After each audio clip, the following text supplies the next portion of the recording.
আর কিছুদিন পরেই শ্রাবণ মাস শুরু হবে। তবে শ্রাবণ মাস পড়তেই বিবাহিত মহিলারা সবুজ চুড়ি পরে, আবার অনেক সময় অবিবাহিত মেয়েরাও সবুজ চুড়ি পরতে দেখা যায়। তবে এই সবুজ চুড়ি শ্রাবণ মাসেই কেন পরা হয় সেটাই আমরা এই ভিডিওতে জানবো।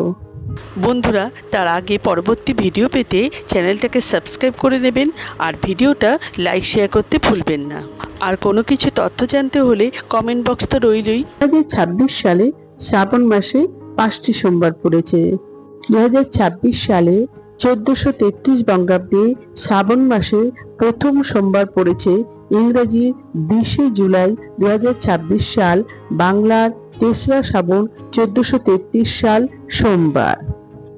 শ্রাবণ মাসে দ্বিতীয় সোমবার পড়েছে ইংরেজি 27 জুলাই 2026 সাল, বাংলার 10ই শ্রাবণ 1433 সাল সোমবার।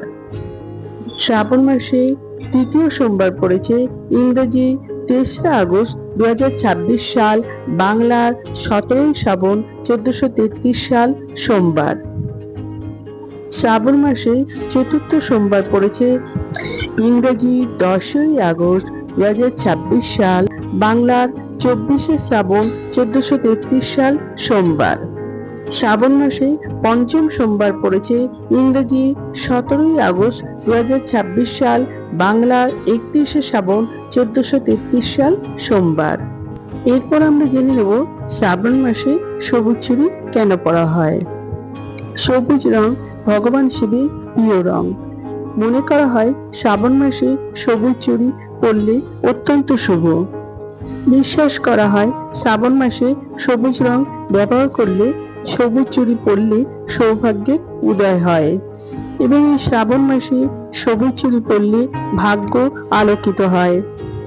তাই শ্রাবণ মাসে সবুজ রঙের চুড়ি পরে পুজো করলে মহাদেব প্রসন্ন হন।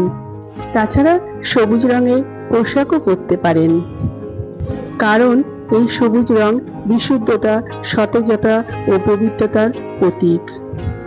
তাই ভগবান শিবকে প্রসন্ন করার জন্য ও সংসারে শান্তি ও সমৃদ্ধির জন্য সবুজ রঙের চুড়ি পরে থাকেন মহিলারা। আমার আজকের ভিডিওটা এই পর্যন্তই। ভিডিওটা যদি আপনারা উপকৃত হয়ে থাকেন তাহলে একটা লাইক, শেয়ার এন্ড সাবস্ক্রাইব করবেন। হর হর মহাদেব।